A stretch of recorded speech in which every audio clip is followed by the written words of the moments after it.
Part 1. History of a Nation and National Identity. Unit 1. A View from the UK. Interview with Adam. Hello, Adam. Hello. Thank you for agreeing to answer my questions. Thank you for inviting me. Can you say a few words about yourself?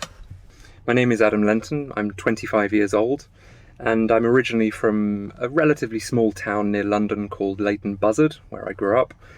I then studied at the University of Exeter, where I majored in international relations and Russian, and this, to a large extent, influenced why I am now in Moscow, since I studied the language. And this is a great chance to ask you a few questions. First, do you think of yourself as English or British?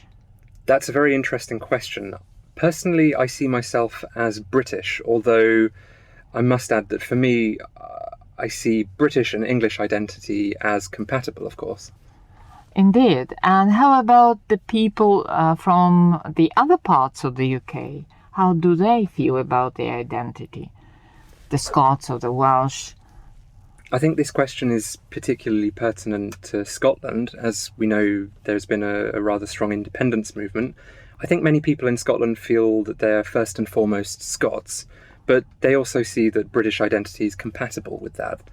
Whereas some people, of course, will deny their British identity because they see their Scottish identity as being more powerful, I suppose. Oh, that's interesting. And do the Welsh share this sentiment?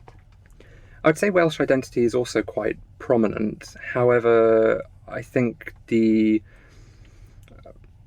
I suppose due to the history of the United Kingdom and how each of the constituent parts have negotiated or been brought under the control of London, to a large extent influenced how strong or not this feeling of self-identity as opposed to British identity is. I think Welsh identity, while strong, is very easily compatible with a British identity.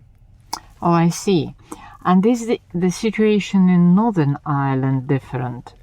Northern Ireland is a very complex case. Although, fortunately, there's been a peace agreement in place for the past couple of decades, which is characterised by a power-sharing agreement, I think there are really deep divides within society. There are unionists on the one hand, and then there are Republicans on the other, the latter of whom identify very strongly with the United Irish State, and the former identifying very strongly with British identity, although they also see themselves as either Irish or Ulster Irish.